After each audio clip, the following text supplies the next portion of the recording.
नमस्कार, आप देख रहे हैं देश का सबसे पहला समझाने वाला बुलेटिन खबर तो समझिए। मैं हूं आपके साथ लक्ष्मी। इस प्राइम टाइम बुलेटिन में आपको दिन भर की सबसे चर्चित खबरें दिखाते हैं और खबरों को विस्तार से समझाते भी हैं।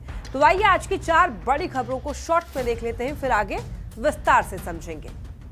तो वो कौन कौन सी खबर रहेगी, देखिए। अपराधियों को सम्राट की सीधी चेतावनी क्या है, इसे हम लोग आगे समझने वाले हैं। और किस किस मंत्री ने पदभार संभाल लिया है, ये भी हम लोग आगे डिस्कस करने वाले हैं। डिटेल में आपको बताएंगे मंत्रियों के बारे में। और उसके बाद विश्व के सबसे बड़े शिवलिंग के बारे में भी आपको बताने जा रहे हैं, इसीलिए जुड़े रहिए हमारे साथ। और फिर रिहायशी इलाके में उत्पात क्यों मचाते हैं हाथी, ये भी हम लोग आगे बात करने वाले हैं। देखिए, सम्राट चौधरी के गृह मंत्री बनने के 24 घंटे के अंदर पुलिस ने एक अपराधी का एनकाउंटर कर दिया। बेगूसराय में पुलिस के साथ मुठभेड़ में कुख्यात अपराधी घायल हुआ है और काफी संख्या में हथियार भी बरामद हुए हैं। सम्राट चौधरी ने यह साफ किया कि बिहार अपराधियों के लिए नहीं है, अपराधियों को बिहार छोड़कर जाना ही होगा।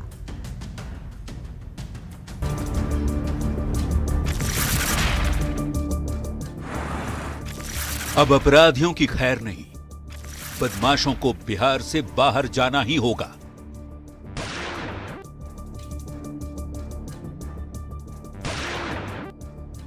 ये सीधा संदेश है बिहार के नए गृह मंत्री सम्राट चौधरी का। अपराधियों के लिए खैर नहीं है, अपराधी के लिए ये बिहार नहीं है, बिहार से बाहर ही अपराधी को जाना होगा। गृह मंत्री का पदभार संभालते ही सम्राट चौधरी ने साफ कर दिया कि अब किसी भी अपराधी के लिए बिहार में कोई जगह नहीं है। बिहार में नीतीश कुमार का कायम किया हुआ सुशासन जारी रहेगा।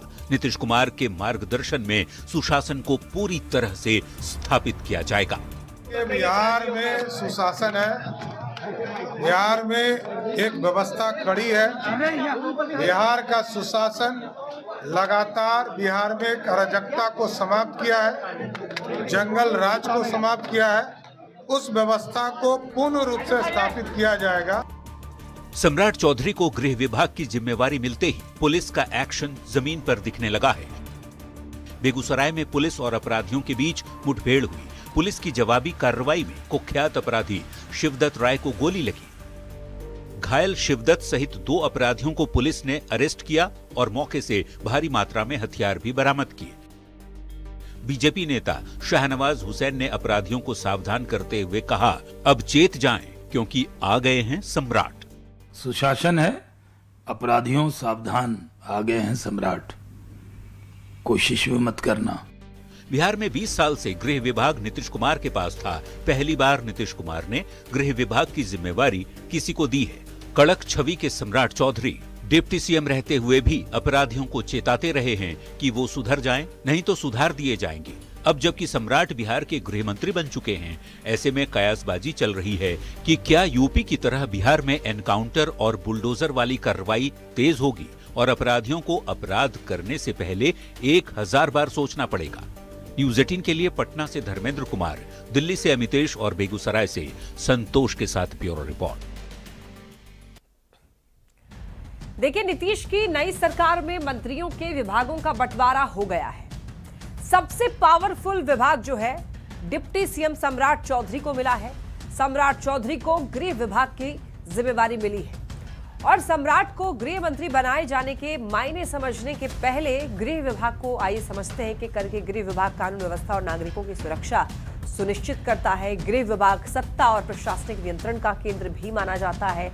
गृह विभाग जो है किसी भी राज्य की रीढ़ की हड्डी की तरह होती है। गृह विभाग पुलिस प्रशासन और सुरक्षा एजेंसियों का संचालन करता है। अपराध नियंत्रण हो, दंगे रोकना हो, शांति बनाए रखना जिम्मेदारी होती है इस विभाग की। आम नागरिकों के साथ ही विशिष्ट लोगों की सुरक्षा संभालने की भी जिम्मेदारी होती है इस विभाग के पास। गृह विभाग जो है वो पुलिस और सुरक्षा बलों से जुड़े हुए नीतियों का निर्माण भी करता है। भारत सरकार के गृह मंत्रालय के साथ समन्वय करता है। अब देखिए, इसके बाद आखिर चर्चा क्यों हो रही है सम्राट के गृह मंत्री बनने के बाद में, तो आपको एक एक करके बताते हैं। देखिए, यूपी की तरह ही बिहार में एनकाउंटर जो है वो तेज हो जाएगा और आपको बता दें कि बदमाशों का हाफ ही नहीं फुल एनकाउंटर भी होगा। यूपी की तरह बिहार में भी बुलडोजर चलेगा, और ये एक बार नहीं कई बार कहा गया है। अपराधियों के मन में देखिए डर बैठ जाएगा, आपराधिक वारदातें जो है वो कम हो जाएंगी। और गृह विभाग की जिम्मेवारी संभालते ही सम्राट चौधरी ने भी अपराधियों को सीधी चेतावनी दे डाली है। संदेश साफ साफ है कि अब अपराधियों की तो खैर नहीं है। अपराधियों के लिए बिहार में जगह है ही नहीं। बदमाशों को बिहार से बाहर जाना ही होगा, यानी कि बिहार छोड़कर बदमाशों को जाना होगा, वरना कठोर कार्रवाई की जाएगी। अब देखिए, सम्राट चौधरी को बहुत बड़ी जिम्मेदारी मिली है। जाहिर तौर पर पहली बार बीजेपी का कोई नेता गृह मंत्री भी बना है और पहली बार नीतीश कुमार ने गृह विभाग छोड़ा है। सम्राट चौधरी खुद को साबित करने की कोशिश करेंगे, उनके पास ये बड़ी जिम्मेदारी है। कानून व्यवस्था को और ज्यादा बेहतर करने की कोशिश की जाएगी। कानून व्यवस्था बहुत बेहतर हुई तो उद्योगपतियों का विश्वास और ज्यादा बढ़ेगा। बिहार में बड़े बड़े उद्योग लगेंगे और उद्योग लगने से क्या होगा, रोजगार का सृजन होगा। बिहार में रोजगार मिलने से पलायन भी रुकेगा।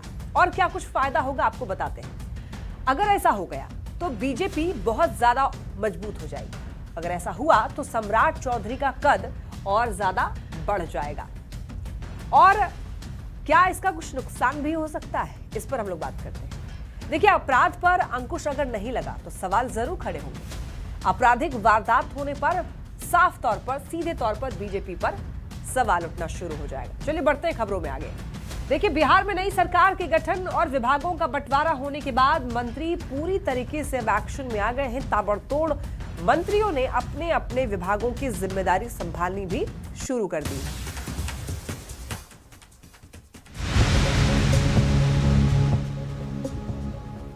ये हैं बिहार की नई खेल मंत्री श्रेयसी सिंह। श्रेयसी किसी परिचय की मोहताज नहीं है।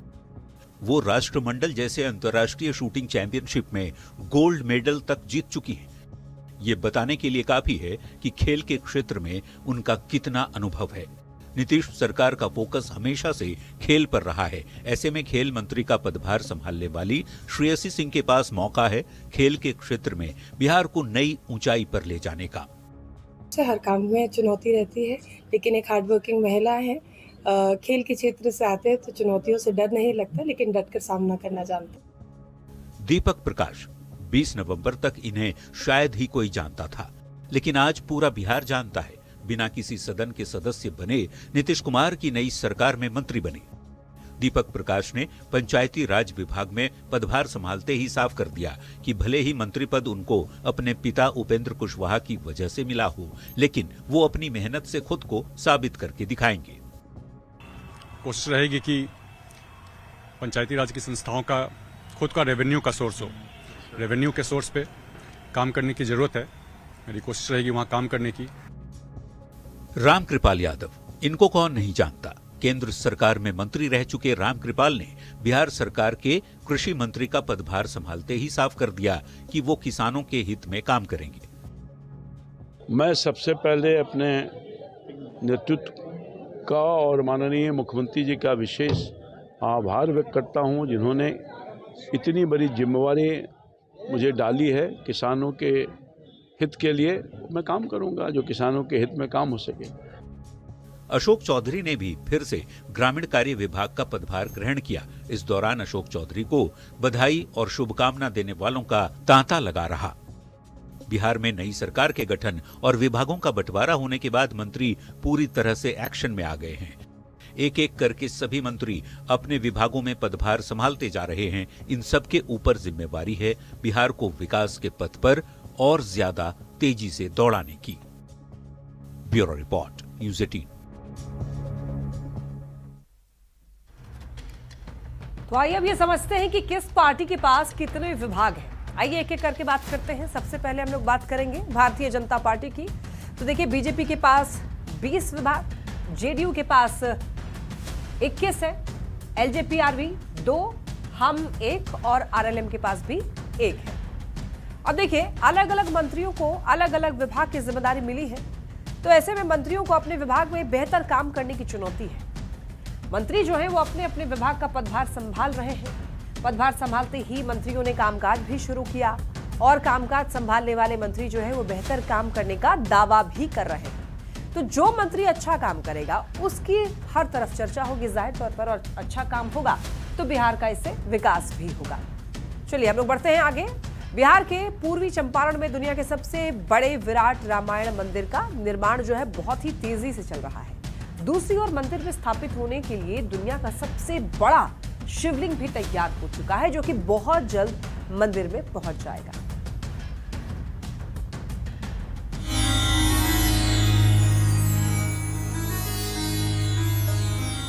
विश्व के सबसे बड़े मंदिर का निर्माण बिहार के पूर्वी चंपारण में जारी है। सबसे बड़े विराट रामायण मंदिर में दुनिया का सबसे बड़ा शिवलिंग स्थापित होने के लिए जल्द पहुंचने वाला है। समय लगेगा क्योंकि ट्रक जो है वो 96 टायर का ट्रक है और प्रति घंटा जो रफ्तार है वो 5 किलोमीटर ही रहेगी और कहीं कहीं वायर्स आएंगे, कहीं कहीं कुछ होगा तो ऊपर करना होगा, तो इसीलिए धीरे धीरे चलेगा और लगभग हम लोग 1 महीने में वो पहुंच जाएगा। शिवलिंग को सड़क मार्ग से 21 नवंबर को महाबलीपुरम से 96 चक्का वाले ट्रक से पूर्वी चंपारण स्थित विराट रामायण मंदिर के लिए रवाना किया गया है। रवाना करने से पहले पूजा पाठ की गई, जिसमें वहां के गांव के लोग भी शामिल हुए। अब चलिए आपको बताते हैं कि किस रूट से आ रहा है सबसे बड़ा शिवलिंग। दुनिया का सबसे बड़ा शिवलिंग महाबलीपुरम, होसूर, होसाकोट, देवनाहाली, कुरनूल, हैदराबाद, निजामाबाद, आदिलाबाद, नागपुर, सिवनी, जबलपुर, कंपनी, मैहर, सतना, रीवा, मिर्जापुर, आरा, छपरा, मसरग, मोहम्मदपुर, केसरिया के रास्ते पूर्वी चंपारण के चकिया में विराट मंदिर पहुंचेगा। शिवलिंग को बनाने में 10 साल का समय और 3 करोड़ से ज्यादा की लागत लगी है, जिसे फरवरी में विराट रामायण मंदिर में स्थापित किए जाने की उम्मीद है। विराट रामायण मंदिर का निर्माण पूरा होने के बाद ये विश्व का सबसे बड़ा मंदिर होगा। अगर मंदिर के आकार और इसमें बनने वाले मंदिर शिखर की बात करें तो 1080 फीट लंबा, 540 फीट चौड़ा मंदिर का आकार है। मंदिर में कुल 18 शिखर और 22 मंदिर होंगे। मुख्य शिखर की ऊंचाई 270 फीट होगी, 4 शिखर 180 फीट, 1 शिखर 135, 8 शिखर 108 फीट, 1 शिखर की ऊंचाई 90 फीट होगी। उम्मीद जताई जा रही है कि मंदिर के निर्माण होने पर देश ही नहीं, दुनिया के विभिन्न देशों से भक्त मंदिर की भव्यता देखने पहुंचेंगे,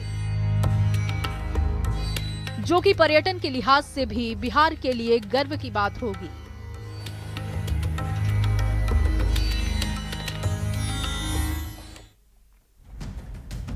तो आइए अब बिहार में बन रहे सबसे बड़े मंदिर के सबसे बड़े शिवलिंग को समझते हैं। देखिए, इस शिवलिंग की लंबाई जो है वो 33 फीट है, जबकि वजन की बात करें तो 210 मीट्रिक टन इसका वजन है। और लंबाई को इस तरह से समझिए कि अगर एक व्यक्ति 6 फुट का होता है तो ऐसे में इस शिवलिंग की लंबाई जो है 5 व्यक्तियों को एक दूसरे के ऊपर अगर खड़ा कर दे तो उससे भी ज्यादा है। अब आप अंदाजा लगा लीजिए। अब अगर शिवलिंग के वजन को समझना है तो कुछ ऐसे समझिए, 210 मीट्रिक टन के वजन को किलोग्राम में अगर बांटेंगे तो वो हो जाएगा 2,10,000 किलो। मतलब ये कि अगर एक व्यक्ति का वजन जो है वो 70 किलो है तो ऐसे में 210 मीट्रिक टन में 70 किलो वाले 3,000 व्यक्ति इसमें हो सकते हैं। यानी शिवलिंग का वजन 70 किलो वजन वाले 3,000 व्यक्तियों के बराबर है। अब ये जान लीजिए कि ये शिवलिंग कहाँ बना है और कहाँ से लाया जा रहा है। आपको बता दें कि ये जो शिवलिंग है तमिलनाडु के महाबलीपुरम में बनाया गया है, जो कि बिहार के पूर्वी चंपारण लाया जा रहा है। और दोनों जगहों के बीच की दूरी जो है वो 2,231 किलोमीटर के करीब है।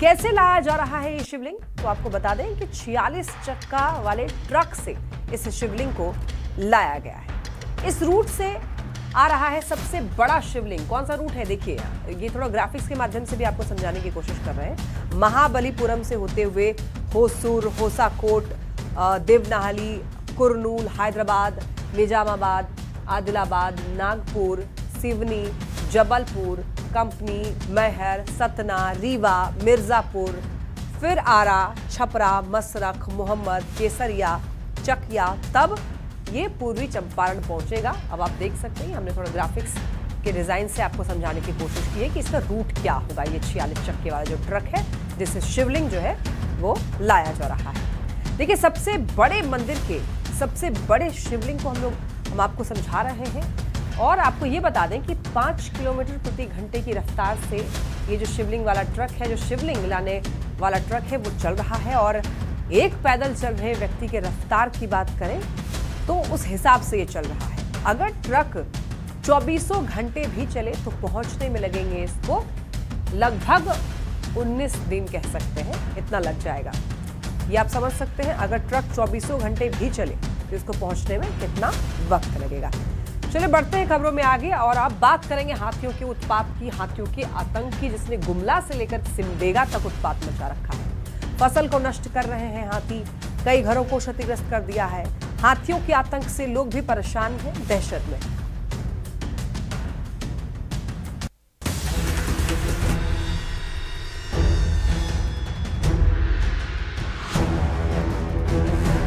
जब जंगली हाथी सड़क पर आ जाए तो तस्वीरें कुछ ऐसी होती हैं।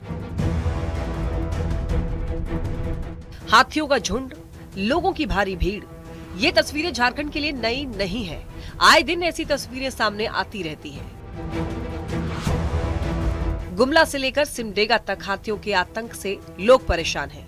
सबसे पहले गुमला की ये तस्वीर देखिए। भरनो प्रखंड में 18 हाथियों का झुंड जमकर उत्पात मचा रहा है। जतरगढ़ी नदी टोली होते हुए सुपा गांव में हाथियों के झुंड पहुंचा और इससे लोगों में डर का माहौल है। वन विभाग की टीम हाथियों को इलाके से खदेड़ने में जुटा हुआ है।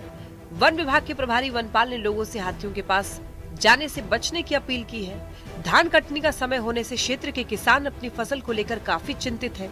अभी हाथियों का झुंड मोरगांव मैदान के पीछे एक पतरा में अपना डेरा जमाए हुए हैं। मौके पर मौजूद भरनो थाना प्रभारी भी पुलिस बल के साथ मौके पर पहुंचकर लोगों को समझाने में जुटे हैं। वन विभाग मुस्तैद है इसमें और पब्लिक से आग्रह करते हैं कि हाथी के साथ छेड़छाड़ नहीं करें, हाथी से उचित दूरी बना करके रखें। हाथी के द्वारा अगर किसी भी प्रकार का उनका निजी क्षति किया जाता है, फसल हो या फिर घर हो या फिर किसी भी प्रकार का क्षति होता है, तो वन विभाग उसको कागजी प्रक्रिया जल्द से जल्द करा के आपको उचित मुआवजा प्रदान करेगी।